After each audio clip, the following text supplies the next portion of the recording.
Tá na Fonte Podcast. Ouça agora uma mensagem de fé e motivação.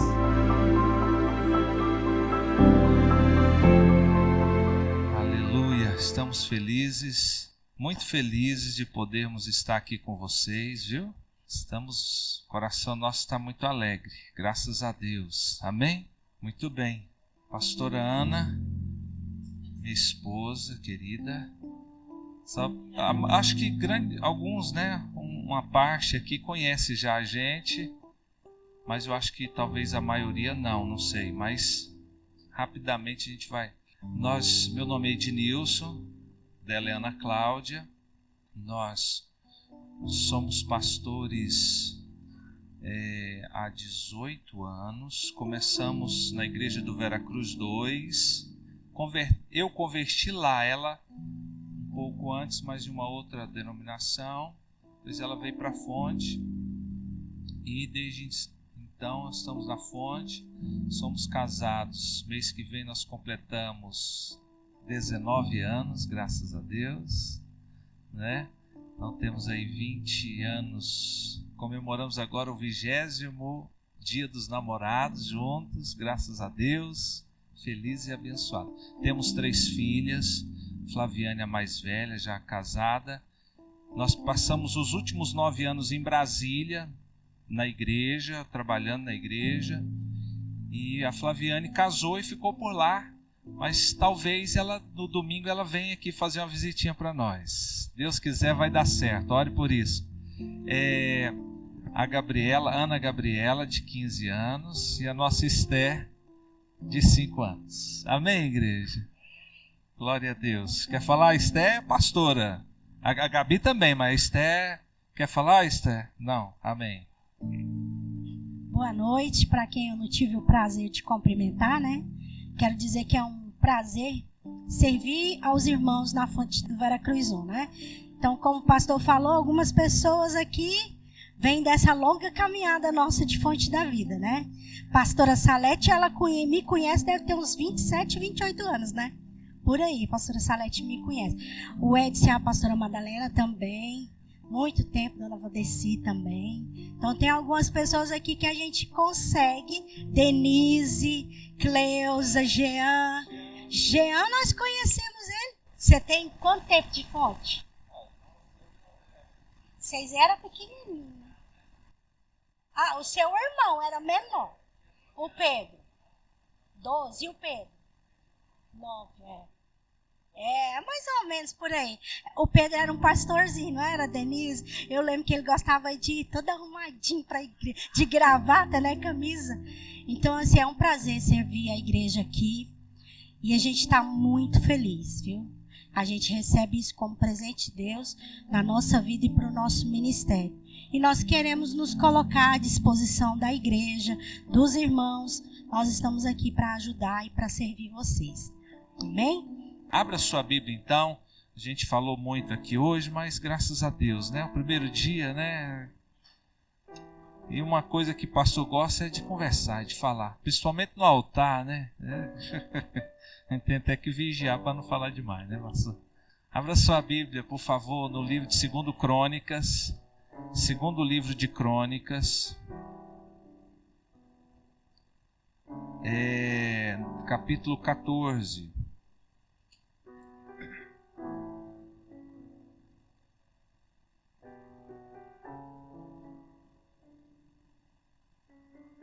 Deixa eu ver se eu estou certo. É segundo mesmo. Eu estou no segundo livro de Crônicas, capítulo 14.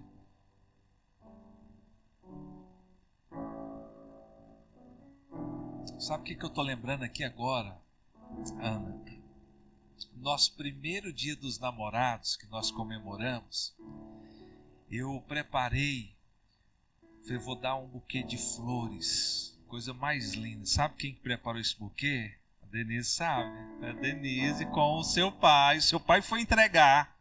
Foi o pai do Jean que foi lá entregar, lembra?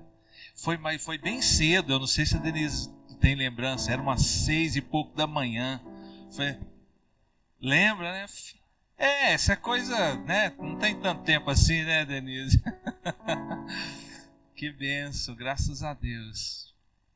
Graças a Deus. Boas lembranças, né? Muitas boas lembranças.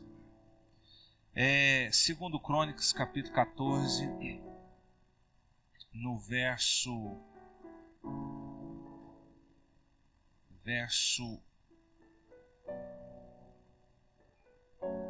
8, diz assim: edificaram e prosperaram,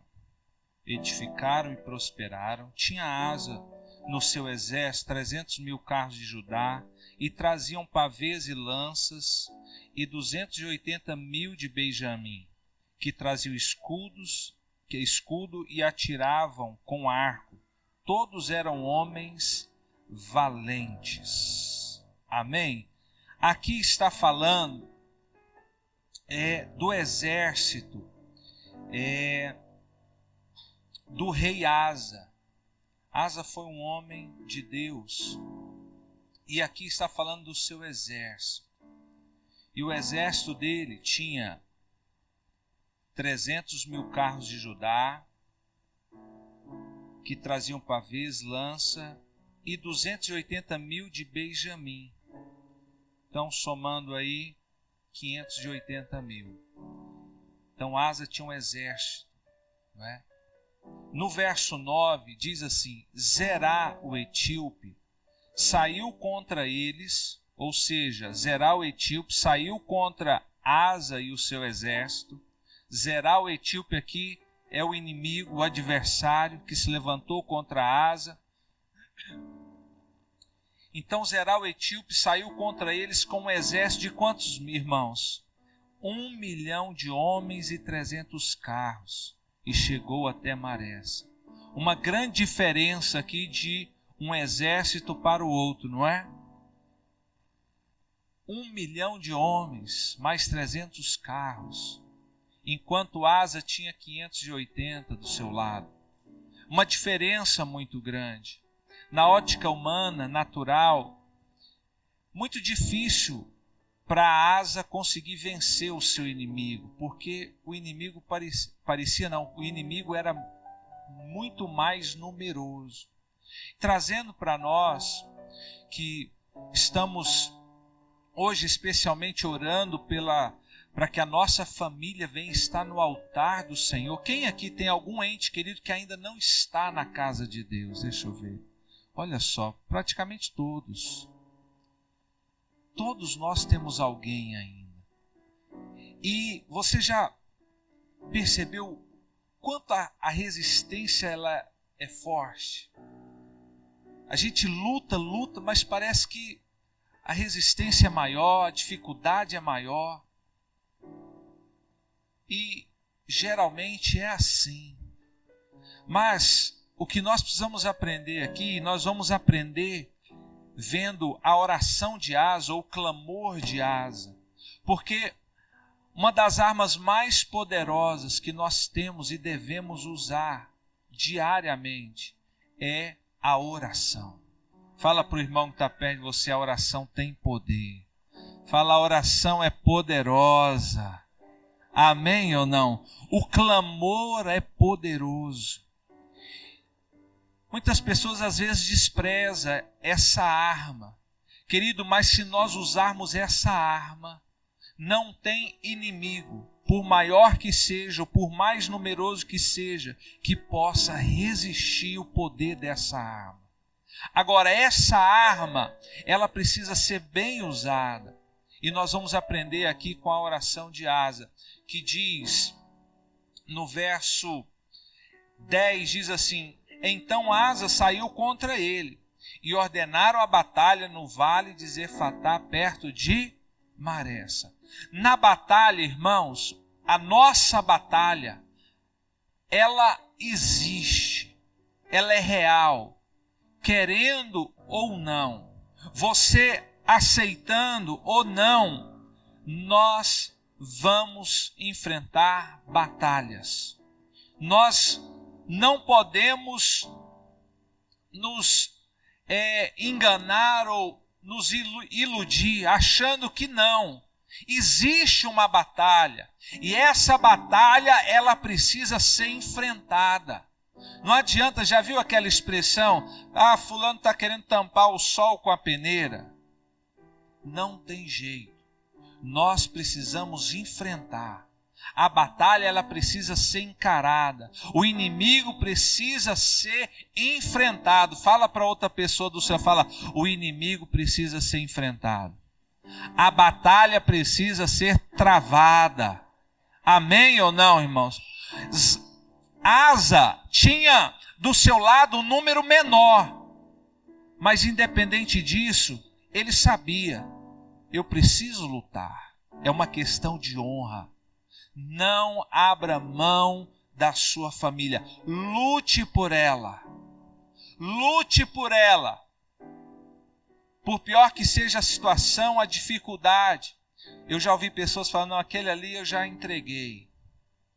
Quem já ouviu, ou talvez já pensou, já falou, não é? Talvez você já tenha pensado, ou falado, ou tido essa atitude em algum momento da sua vida. Não, querido, não abra mão. Em frente. É difícil, mas em frente. É complicado, mas em frente. Agora, a questão é, como eu vou enfrentar? Enfrentar, nós vamos enfrentar. Agora, alguns conseguem vitória. Mas o que determinou a vitória foi a maneira como ele encarou. A maneira como eu e você vamos encarar as batalhas é que vai determinar se nós vamos vencer ou não.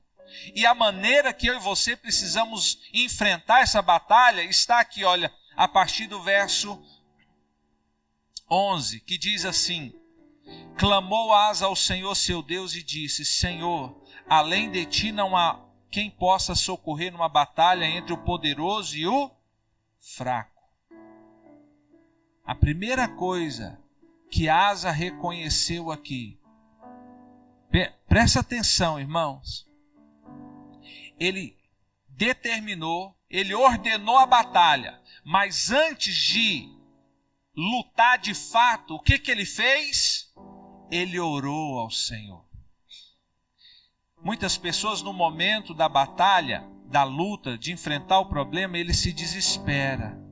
Ele fica tão envolvido, ele deixa se envolver tanto com o problema, que o problema se torna tão grande e muitas vezes maior do que realmente é, porque ele deixou ser tomado pelo problema, pela dificuldade, o medo, o pavor, o desespero. Então, a pessoa, ela não consegue vencer.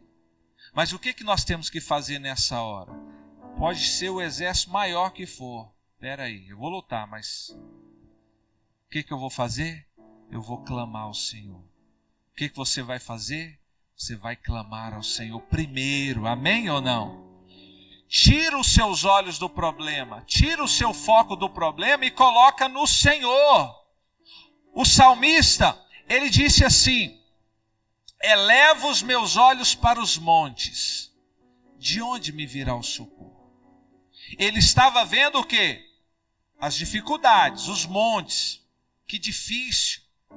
E ele questionou, de onde me virá o socorro? Diante desse inimigo, diante desse problema, diante dessa dificuldade. Quantas famílias têm enfrentado dificuldades enormes, como o vício, não é? Problemas de rebeldia com filhos, problemas de enfermidades que às vezes a pessoa pensa que até já não tem mais jeito, não tem mais o que fazer, não tem mais recursos. De onde me virá o socorro? E o salmista mesmo respondeu, o meu socorro vem da onde? Fala comigo, do Senhor Deus. Levanta bem alto as suas mãos, fala, o meu socorro vem do Senhor Deus. Aleluia! O nosso socorro vem de Deus. Só Ele pode socorrer numa batalha entre o poderoso e o fraco. Por quê? Porque Deus é especialista nisso. Ele pega aquele que é fraco, pequeno, incapaz e o faz o quê? um vencedor, um campeão. Amém ou não? E assim será comigo e com você. Em nome de Jesus. Quem lembra de Gideão? Gideão ali, todo amedrontado. Jesus, o Senhor chegou e falou: homem valente. Homem valente aonde? Não é você mesmo, amém? Fala, você é valente. Vencedor, uma vencedora. Amém, irmãos?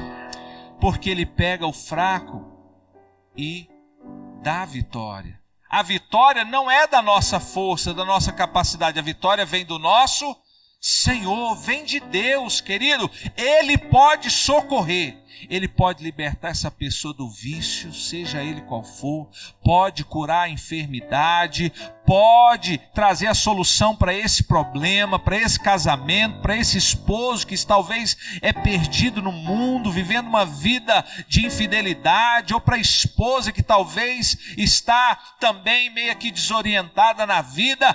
Deus pode trazer a solução, Deus pode trazer o socorro, e eu quero profetizar, Ele vai trazer na sua vida, Ele vai fazer na sua casa, em nome de Jesus. Aleluia, glória a Deus. Ele pode socorrer, meu irmão, Ele pode te socorrer independente do perigo da situação. Amém? Olha, continuando a oração, ele diz assim: ajuda-nos, pois, Senhor nosso Deus, porque em Ti confiamos. Então nós precisamos entender que o nosso Deus, Ele está acima de todos os problemas, Ele é maior. O nosso Deus é mais. Tem algumas pessoas que já viu, usam uma frase assim: Deus é mais. Já viu? Alguma situação, Deus é mais. E realmente Ele é mais. Ele está acima de tudo e de todos. Agora, Asa falou aqui: pois em Ti confiamos. Confia no Senhor, meu irmão. Descansa nele e Ele vai fazer o que for preciso. Eu vi esses dias agora, há pouco tempo, e achei muito interessante, porque é uma diferença entre crer e confiar. São duas coisas que caminham juntas, mas há uma diferença. E o exemplo que eu vi foi o seguinte: pensa, tinha uma pessoa que amarrou um cabo de aço, numa ponta, na outra, e no meio um abismo, bem fundo. E esse cara, numa bicicleta, falou: quem aqui acredita que eu posso passar com a bicicleta em cima desse cabo, ir lá do outro lado e voltar? Quem acredita? E o povão: eu acredito, eu acredito. E realmente ele foi e voltou. Agora, ele falou: quem acredita aqui que eu posso fazer de novo? Aí o povo vai: claro, mas muito mais agora nós acreditamos, porque nós já vimos você fazer uma vez. Falou: e quem confia de ir aqui na minha garupa?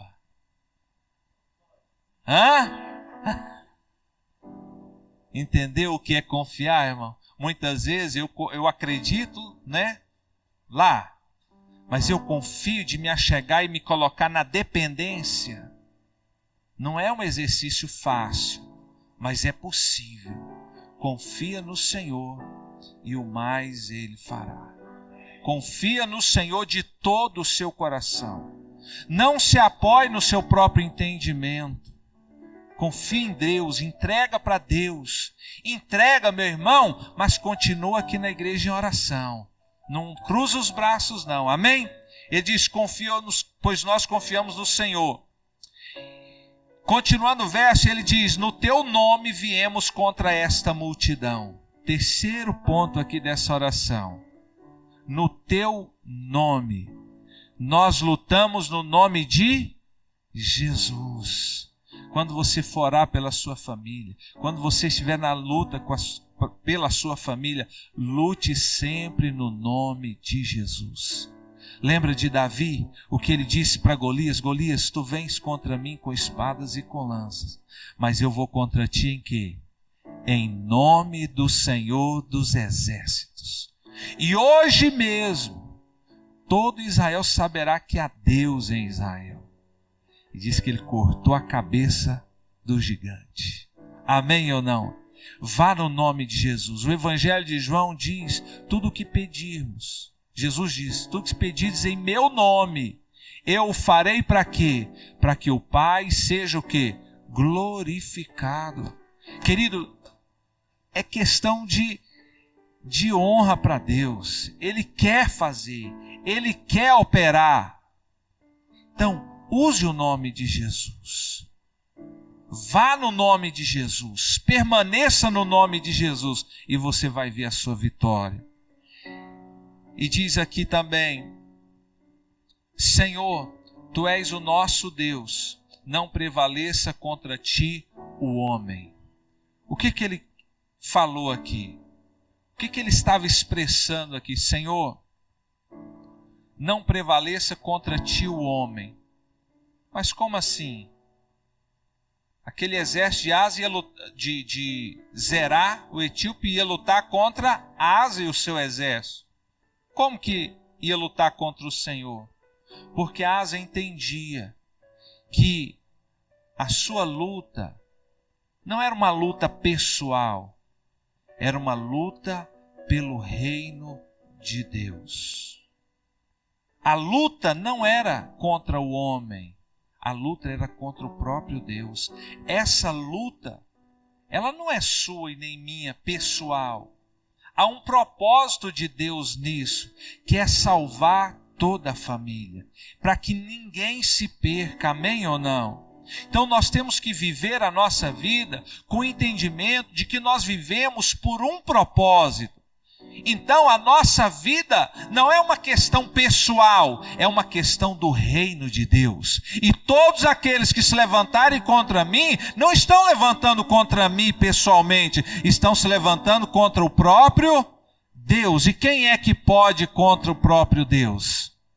O apóstolo disse o seguinte, o apóstolo Paulo: se Deus é por nós, quem será contra nós? Agindo Deus, quem impedirá? Quem crê que Deus está agindo por você nessa noite? Quem crê que Deus é por você nessa noite? Então fica de pé em nome do Senhor e você vai falar para 3 pessoas assim. Fala: Deus é por você, meu irmão.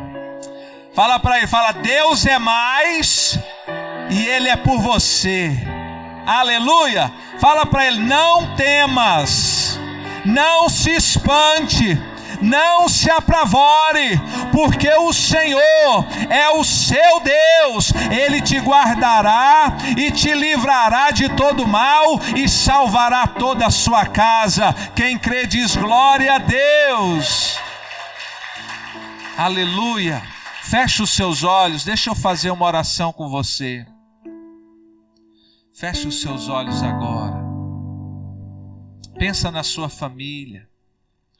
Pai, nós consagramos a nossa família ao Senhor. Nós dedicamos, entregamos cada um deles ao Senhor. Aquele, Pai, até mesmo aquele que talvez um dia nós abrimos mão, mas hoje nós retomamos. Aquele que está no vício, aquele que está na prostituição, aquele que está no engano, aquele que está, ó Deus, levando uma vida, ó Deus, fora da lei. Até mesmo, Pai, se porventura estiver alguém numa prisão, nós entregamos essas vidas nas Tuas mãos e Te pedimos, ó Deus, a salvação de cada um deles, a libertação, a restauração, a transformação e a bênção do Senhor sobre eles. Pai, nos dá essa graça. Nos dá, Senhor, a graça de ter cada um dos nossos familiares aqui na Tua casa, diante do Seu altar. Nós Te daremos toda a honra e toda a glória, Senhor. Amém.